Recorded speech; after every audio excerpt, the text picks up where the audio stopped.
Abidjan a accueilli le samedi 1er février 2025 la première conférence internationale sur l'électroatome. Ce rendez-vous international a donné l'occasion aux premiers responsables et inventeurs de cette technologie de faire le voyage d'Abidjan pour expliquer son fonctionnement.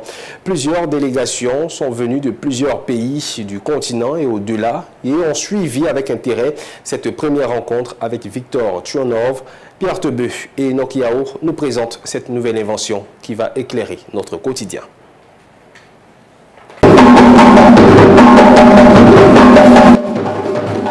Il était très attendu. Il a enfin fait le voyage d'Abidjan pour expliquer une technologie encore méconnue par le public, électroatome.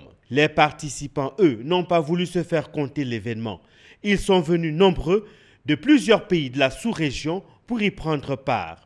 L'objectif de cette conférence internationale est de présenter cette nouvelle technologie russe au monde entier. Une technologie qui attire de nombreux passionnés de l'électricité et curieux.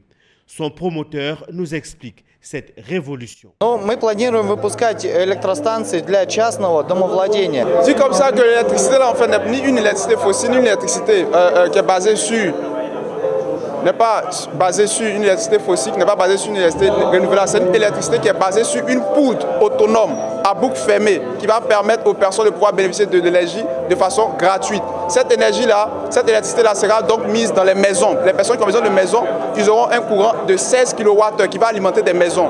Pour les personnes qui veulent utiliser cette électricité-là pour leur entreprise, ils bénéficieront d'une électricité avec 32 kWh. Maintenant, pour ceux-là qui veulent alimenter un mini-village ou une zone urbaine, ils peuvent aussi bénéficier de cette électricité-là pour pouvoir alimenter cette ville-là. Electroatom produit le courant électrique par friction de fines particules de poudre dont la taille est inférieure à 20 microns.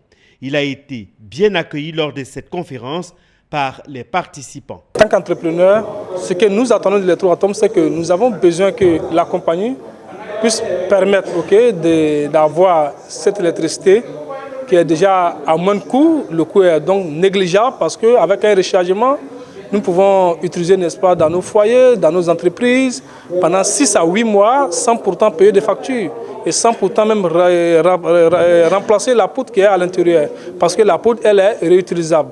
Pour moi, c'est d'abord des avancées technologiques d'abord, et aussi des avancées dans la protection de l'environnement, parce que cette technologie protège l'environnement. Sur un seul remplissage, la station est capable de fonctionner jusqu'à 8 mois, puisque les particules de poudre sont capables de restituer leur charge à 80% dans une chambre de récupération spéciale. Electroatom a de beaux jours devant lui. Bienvenue à cette nouvelle technologie russe en Côte d'Ivoire et en Afrique.